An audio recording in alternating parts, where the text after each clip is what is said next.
सदाशिवसमारम्भां शङ्कराचार्यमध्यमाम् अस्मदाचार्यपर्यन्तां वन्दे गुरुपरम्परां श्रुतिस्मृतिपुराणानाम् आलयं करुणालयं नमामि भगवत्पादशङ्करं लोकशङ्करं। అందరికీ నమస్కారం। ఇవాటి రోజున మనము శ్రీరామాయణంలోని అయోధ్యాకాండ లోపలికి ప్రవేశించబోతున్నాం। అయోధ్యాకాండ ఆ కాండ యొక్క పేరు వాల్మీకి మహర్షి ఎలా పెట్టారంటే అయోధ్యలో జరిగిన విషయాలన్నీ అయోధ్యాకాండలో మనకి వాల్మీకి మహర్షి చెప్పారు। మనకి వాల్మీకి మహర్షి పేర్లు ఒక్కొక్క కాండకి ఆ కాండ యొక్క గొప్పతనం ఏమిటి, ఆ కాండలో ఏమి జరుగుతోంది అన్ని అనుగుణంగా ఆ కాండలకి పేర్లు పెట్టడం జరిగింది। బాలకాండ ఉదాహరణకు మనం చెప్పుకున్నాం। బాలకాండలో రాముడి యొక్క బాల్యం అంటే రాముడు బ్రహ్మచారిగా ఉన్నప్పుడు జరిగిన విషయాలన్నీ బాలకాండలో చెప్పుకున్నాం। అలాగే అయోధ్యాకాండ అంటే అయోధ్యలో జరిగే విషయాలన్నీ అయోధ్యాకాండలో మనం చెప్పుకుంటాం।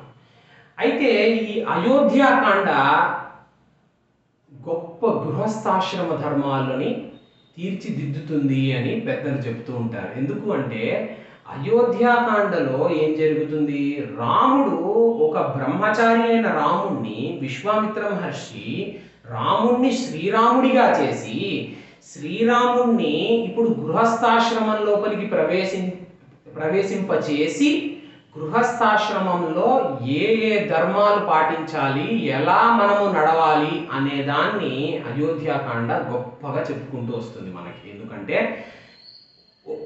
ఇప్పుడు మన ఆశ్రమ వ్యవస్థలో చూడండి, ఒకటి బ్రహ్మచర్యం, ఆ తర్వాత గృహస్థాశ్రమం, ఆ తర్వాత వానప్రస్థం, ఆ తర్వాత సన్యాసం। అంటే ఇప్పుడు ఏ ఏ ఆశ్రమాలలో ఏమి చేయాలి అంటే ఆ ఫేజ్ ఆఫ్ లైఫ్ అనుకోండి, ఆ ఫేజ్ ఆఫ్ లైఫ్లో ఈ ఫేజ్ ఆఫ్ లైఫ్లో ఏం చేయాలి అనే విషయం మనకి ఈ ఆశ్రమ ధర్మం మనకి వివరిస్తుంది। ఎందుకంటే ఏ టైంలో చేయవలసిన పనులు ఆ టైంలో చేయాలి, ఏ ఫేజ్ ఆఫ్ లైఫ్లో చేయవలసిన పనులు ఆ ఫేజ్ ఆఫ్ లైఫ్లో పూర్తి చేయాలి। అది చేయకపోతే లాగింగ్ అయిపోతుంది। ఎందుకంటే మనము సాధారణంగా కూడా మీరు గమనించే ఉంటారు,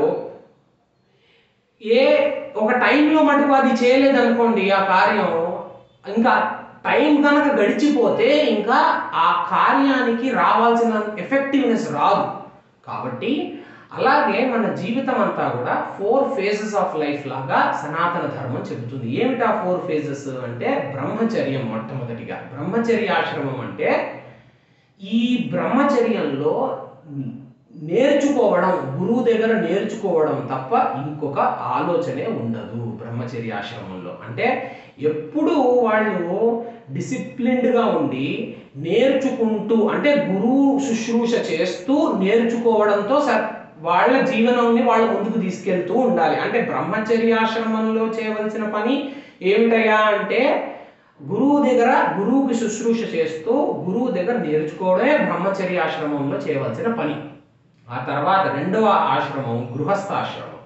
గృహస్థాశ్రమంలో ఏమవుతుంది, ఈ బ్రహ్మచర్యం నుంచి గృహస్థాశ్రమానికి వాడు ఎదిగి ఒక అమ్మాయితో పెళ్లి చేసి, అమ్మాయి అయితే ఒక అబ్బాయితో పెళ్లి చేసి వాళ్ళిద్దరూ ధర్మంగా అర్థాన్ని కామాన్ని పొందే ప్రయత్నం చేస్తారు। ఇది గృహస్థాశ్రమం యొక్క ధర్మం। అంటే గృహస్థాశ్రమం అంటే the second phase of life అనుకోండి। సరే, గృహస్థాశ్రమం అయిన తర్వాత వనప్రస్థాశ్రమం వస్తుంది। అంటే ఏమిటండి అంటే థర్డ్ ఫేజ్ ఆఫ్ లైఫ్లో ఒక్కసారిగా ఒక గృహస్థు భోగభాగ్యాలన్నిటినీ అనుభవించేసిన తర్వాత ఏం చేయాలి అంటే ఈ భోగములే ఎల్లప్పుడూ భోగములేనా, ఈ భోగాన్ని నుంచి మనం యోగం లోపలికి వెళదాము అనే ఆలోచనతో వనప్రస్థాశ్రమంలో ఏమి చేయాలి అంటే నిజంగా చెప్పాలంటే వనాల లోపలికి వెళ్ళాలి, ఇంకా వనాలలోనే ఉండాలి అంటారు। కానీ ఇప్పుడు ఉండే కాలక్రమేణా మనము వనాల లోపలికి వెళ్ళడం అంటే ఎందుకు అట్లా ఆ మాట అన్నారు అంటే క్లోజ్ టు నేచర్ ఉండాలి। ఈ విషయ సుఖాలు ఏవైతే ఉంటాయో, ఈ లౌకిక సుఖాలు ఏవైతే ఉంటాయో వాటిని, ఆ లగ్జరీని వదులుకొని మెల్లగా మనము ఆ లగ్జరీని వదులుకుంటూ కావాల్సిన దాని వరకే, అంతవరకే అట్లాగే జీవితాన్ని ముందుకు గడుపుతూ గడుపుతూ వైరాగ్యానికి ముందుకు తీసుకెళ్ళి, అంటే వైరాగ్యం వైపు మనము ముందుకు నడిచేటట్టుగా చేసే ఆశ్రమము వనప్రస్థాశ్రమం. ఆ తర్వాత సర్వం న్యాసం చేసే ఆశ్రమం సన్యాసాశ్రమం. ఎందుకు ఇది అంటే, సన్యాసాశ్రమంలో ఏం జరుగుతుంది అంటే, ఈ దేహంతో పాటు ప్రతిదీ నాది కాదు అనే ఆలోచనకి, అనే స్థాయికి ఎదగడమే సన్యాసాశ్రమం. కాబట్టి ప్రతి మనిషి ఈ 4 phases ఆఫ్ లైఫ్ గడిపి వెళ్ళవలసిందే. కొంతమంది మహానుభావులు ఉంటారు, శంకర భగవత్పాదులు వంటి వారు, వాళ్ళు మటుకు బ్రహ్మచర్యం నుంచి డైరెక్ట్ డబుల్ ప్రమోషన్ లాగా సన్యాసాశ్రమం స్వీకరిస్తారే తప్ప అందరూ స్వీకరించకూడదు. నేను ఎప్పుడూ బ్రహ్మచర్యంలోనే ఉంటానండి, నాకు ఇన్ని సంవత్సరాలు వచ్చేసాయి అయినా కూడా నేను బ్రహ్మచర్యాశ్రమంలోనే ఉంటానండి అంటే తప్పు. అలా చేయకూడదు. మరి ఏం చేయాలి? ఎయిదర్ బ్రహ్మచర్యాన్ని నుంచి గృహస్థాశ్రమానికి వెళ్ళాలి, లేదా గృహస్థాశ్రమం నాకు వద్దండి, నేను సర్వమంతా త్యాగం చేస్తానండి అని అనుకుంటే బ్రహ్మచర్యాన్ని నుంచి సన్యాసాశ్రమానికి వెళ్ళాలి తప్ప బ్రహ్మచర్యంలోనే ఉంటానండి అంటే అది కుదరని పని. అట్లా చేయకూడదు. ఎందుకంటే వ్యవస్థలో లోటుపాట్లు వచ్చేస్తూ ఉంటాయి. కాబట్టి ఇప్పుడుండే సిచ్యువేషన్లో ఈ ఆశ్రమ వ్యవస్థ ఒక ఫస్ట్ 25 years బ్రహ్మచర్యం అనుకోండి. అంటే ఏమిటి అర్థం? First 25 years of any one's life, అబ్బాయి అవనివ్వండి అమ్మాయి అవనివ్వండి, వాళ్ళు దేనికోసం ఫోకస్ చేయాలి అంటే నేర్చుకోవడానికి మాత్రమే ఫోకస్ చేయాలి. నేర్చుకోవడానికి ఫోకస్ చేయడం ఏమిటి అంటే ఒక విద్యని అభ్యసించడంలో ఫోకస్ చేయాలి. విద్యాన్ దదాతి వినయం అంటారు. అంటే ఏమిటి అర్థం? విద్య నేర్చుకుంటే నీకు వినయం వస్తుంది అని. వినయం అంటే ఇట్లా చేతులు కట్టుకొని కూర్చోవడం అని కాదండి అర్థం. అది ఒక అర్థం దానికి. వినయం అంటే లీడ్ చేసే విధానం, అది వినయం అంటే. అందుకనే ఈ న్యా అనే పదం నుంచి నాయకుడు అనే పదం వచ్చింది, అంటే వన్ హూ లీడ్స్. కాబట్టి వినయం అంటే నీ లైఫ్ని నువ్వు కరెక్ట్ పాత్లో లీడ్ చేసే బుద్ధి నీకు రావడమే వినయం. ఆ బుద్ధి నీకు ఎప్పుడు వస్తుంది? ఈ 25 years దాకా, అంటే ఈ బ్రహ్మచర్య ఆశ్రమంలో ఫస్ట్ ఫేజ్ ఆఫ్ లైఫ్లో నువ్వు సాధ్యమైనంత మటుకు నేర్చుకోగలిగితే ఆ నేర్పరితనం ఏదైతే ఉందో, ఆ ఇంటెలిజెన్స్ ఏదైతే ఉందో, అది నీకు వినయాన్ని చూపిస్తుంది. అంటే నీ జీవితాన్ని నువ్వు ముందుకు ఎలా తీసుకెళ్తావు అనే విషయాన్ని బ్రహ్మచర్య అనే ఆశ్రమం నేర్పిస్తుంది. కాబట్టి ఫస్ట్ 25 years అనుకోండి ఇప్పుడుండే సిచ్యువేషన్ ప్రకారం. నెక్స్ట్ 25 years అండి అది గృహస్థాశ్రమం. అంటే నువ్వు ఒంటరిగా ఒక బ్రహ్మచారిగా ఉండే స్థాయి దాటి నేర్చుకోవాల్సిందంతా నేర్చుకొని ఇప్పుడు గృహస్థాశ్రమంలోకి ప్రవేశించి అర్థాన్ని కామాన్ని ధర్మంతో ముడిపెట్టే ఆశ్రమమే గృహస్థాశ్రమం. కాబట్టి ధర్మంగా నువ్వు అర్థం అంటే డబ్బులు ఎట్లా సంపాదించాలి. అప్పటిదాకా బ్రహ్మచారి అసలు డబ్బు జోలికే వెళ్ళకూడదు. చూడండి సనాతన ధర్మం ఎంతో గొప్పగా ఉందో. నువ్వు చదువుతున్నావు అంటే నీకు చదువుకి సరిపడా ఏవైతే అవసరాలు ఉన్నాయో వాటికే అమ్మ నాన్నలు నీకు డబ్బు పంపిస్తారు, వాటికి నువ్వు అట్లా ఖర్చు పెట్టాలి. దానికి ఎక్కువగా అసలు బ్రహ్మచారి అనేవాడు డబ్బులు ఆశించకూడదు. ఎందుకు అంటే మనకి తెలిసిన విషయమే, వ్యసనాలకి పరిపడతారు ఆ టైంలో. ఎందుకంటే ఆ టైం అంటే ఆ ఏజ్ అటువంటిది. ఆ ఏజ్లో కనుక విచ్చలవిడిగా డబ్బు చేతికి అందింది అనుకోండి, ఇంకా వ్యసనాలకి పడే స్కోప్ ఎక్కువ ఉంటుంది. కాబట్టే సనాతన ధర్మంలో బ్రహ్మచారి ఆశ్రమం వాళ్ళకి అసలు డబ్బులే ఇవ్వకూడదు. ఇంకా గట్టిగా చెప్పాలంటే ఇప్పుడు మనం చేసే ఉపనయనంలో కూడా బ్రహ్మచారికి వటువుకి డబ్బులు ఇవ్వకూడదు. ఇది గుర్తుపెట్టుకోవాలి అందరూ. వటువుకి కావాల్సినవి ఏమన్నా ఇవ్వండి, బట్టలు కొనివ్వండి ఇప్పుడు ఉండే పరిస్థితుల్లో, లేదంటే ఇంకేదో ఉద్దరిని పంచపాత్ర కొనివ్వండి, లేదంటే ఇంకేదన్నా వాడుకునేవి కొనివ్వండి తప్ప డబ్బులు వేయకూడదు. ఎందుకు అంటే అసలు బ్రహ్మచారికి డబ్బుతో పని లేదు అంటుంది శాస్త్రం. కాబట్టి నెక్స్ట్ గృహస్థాశ్రమంలో ఏం చేస్తాడు?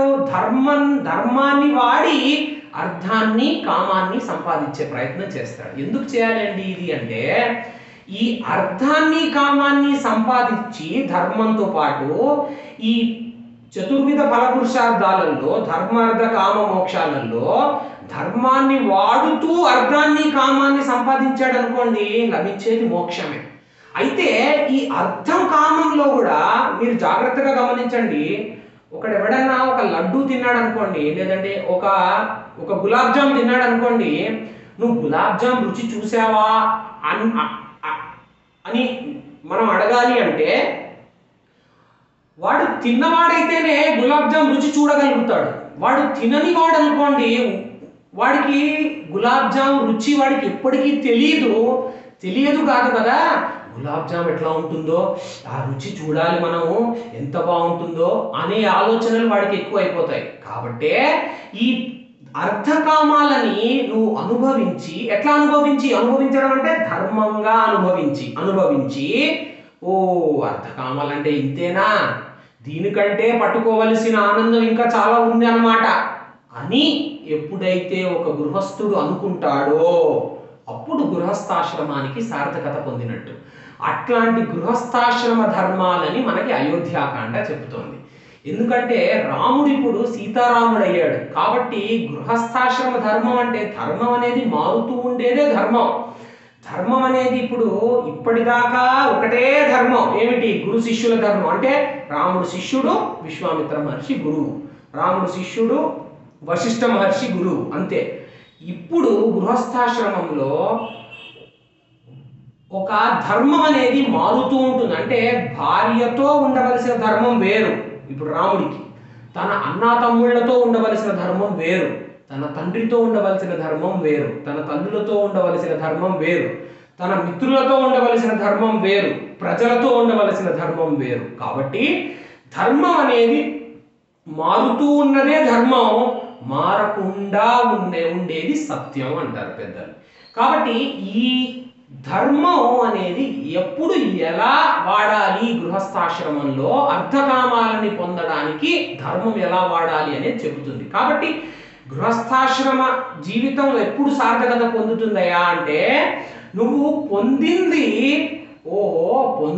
ఇంతే, ఇందులో ఏమానందం ఉంది, ఈ అర్థంలో ఏమానందం ఉంది, ఈ కామంలో ఏమానందం ఉంది, నేను పొందాల్సింది మోక్షమయ్యా, అది పొందేటట్టు చేయాలి, అది పొందేటట్టుగా జీవితం ముందుకు తీసుకెళ్ళవలసిన అవసరం గృహస్థుకి ఉంది. అందుకు ఈ అర్థానికి కామాన్ని ధర్మంగా ముడివేస్తారు. ఎందుకు ముడివేస్తారు అంటే ఇంకా అర్థంలో మునిగిపోవడానికి, ఇంకా కామంలో మునిగిపోవడానికి కాదు. ఎందుకు వేస్తారు? నువ్వు ఒక గులాబ్ జామ్ తిన్నావు, గులాబ్ జామ్ ఎంత బాగుంది, ఎంత రుచిగా ఉంది అని అనుకుంటావు మొట్టమొదటి, రెండోది తిను, మూడోది తిను, నాలుగోది తిను, పదోది తిను. పదోది తిన్న తర్వాత ఇంకా ఇంతకంటే నాకు ఇంకా వేరే సుఖం లేదా, ఇంకా జీవితాంతం ఇట్లానే గులాబ్ జాములే తింటూ ఉంటానా, ఇదే రుచే నాకు అనే ఒక ఆలోచన వస్తుంది చూసారా. ఆ ఆలోచన వైపుకి వెళ్తూ ఉండాలి ఒక గృహస్థు. అప్పుడు వనప్రస్థాశ్రమానికి వెళ్తాడు. వనప్రస్థాశ్రమం అంటే లగ్జరీస్కి దూరంగా ఉండి కావాల్సిన కంఫర్ట్స్ మటుకు ఏర్పరచుకొని జీవితం ఇంకా ఏమైతుంది, శరీరం మెల్లగా తోలు తిత్తి మెల్లగా దాని పటుత్వం తగ్గిపోతూ ఉంటుంది. పటుత్వం తగ్గిపోతూ ఉన్నప్పుడు మన జీవితం, మన శరీరంలో కూడా ఉన్నది ఈ పంచభూతాలే అని చెప్పుకున్నాం మనం ముందర. కాబట్టి అలా పటుత్వం తగ్గిపోతూ ఉండే శరీరాన్ని త్వరగా ఎలాగైతే అందులో ఉండే జీవుణ్ణి పరమాత్మతో ఐక్యం చేయాలో అనే ప్రయత్నం చేయడమే వనప్రస్థాశ్రమంలో చేయవలసిన పని. అంటే it is a transition between గృహస్థాశ్రమం అండ్ సన్యాసం. ఎందుకంటే మెల్లగా కొన్ని వస్తువుల మీద మోహం తగ్గించుకుంటూ ఉండాలి మనం. కొన్ని రిలేషన్స్లో కూడా మోహం తగ్గించుకుంటూ ఉండాలి వనప్రస్థాశ్రమంలో. ఎందుకు ఇది అంటే ఆ నేచర్కి దగ్గరైతూ ఉండాలి మనం. అంటే ఈ శరీరం మీద వ్యామోహం తగ్గించుకుంటూ ముందుకు వెళుతూ ఉండాలి వనప్రస్థాశ్రమంలో. అంటే 50 to 75 years అనుకోండి ఇప్పుడు ఉండే కాలక్రమేణా. అంతేగాని ఇంకా 50 ఏళ్ళు 60 70 ఏళ్ళు వచ్చినా కూడా ఇంకా ఎంత కంఫర్టబుల్ ఇంట్లో ఉంటానా నేను, ఇంకా ఇంకేదో గేటెడ్ కమ్యూనిటీలో ఉంటానో, ఇంకేదో విల్లా ప్లాట్లో కొనుక్కొని ఉంటానో, నాకు ఇంకేదో ఇంట్లో ఒక 4 పనివాళ్ళు ఉండాలి, 10 మంది పనివాళ్ళు ఉండాలి, ఇంకా లగ్జూరియస్ కార్ ఉండాలి నాకు అని 60 ఏళ్ళు వచ్చిన వాడు ఆలోచించకూడదు. ఎందుకు అంటే సమయం గడిచిపోతుంది, వాడు భోగభాగ్యాలు అనుభవించే కాలం దాటిపోయింది. అది కేవలం గృహస్థాశ్రమంలోనే, అది కూడా ధర్మంతో ముడివేసిన భోగభాగ్యాలు. ఎందుకంటే నేను అనుభవించడం అంటే గృహస్థాశ్రమం అంటున్నాను కదండి అని అధర్మంని తొక్కి గృహస్థాశ్రమం పనికిరాదు. కాబట్టి ఈ వనప్రస్థంలో ఇప్పుడు ఏమైతుంది,